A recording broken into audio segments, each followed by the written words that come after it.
مرکز مطبوعات وزارت کارهای داخلی تاجیکستان خبر داد که تخمینا ساعت 12 شب 24 اکتبر سال 2022 راننده автомашین تمغه نامعلوم هنگام حرکت در حدود جماعت دهات سبای نویه شهر نو از عهده اداره واسطه نقلیات نبرآمده پیادهگرد عالم و نگینه سال تولدش 1976 ساکن نویه مذکور را پخش نموده از جای حادثه غیب زده است. در نتیجه پیادهگرد عالم و جراحت‌های وزن جسمانی برداشته در جای حادثه به هلاکت رسیده است.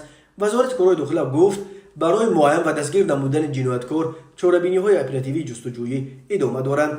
مرکز مطبوعات وزارت کارهای داخلی تاجیکستان قبلا خبر داده بود که در روزهای استراحت در دو صدمه در ناحیه‌های باباجان غفور و خراسان 3 نفر از جمله یک کودک 9 ساله جان باختند. هر سال بر اثر صدمه ها در راه‌های تاجیکستان تا 400 نفر به هلاکت رسیده، بیش از 1200 تن دیگر معیوب می شوند.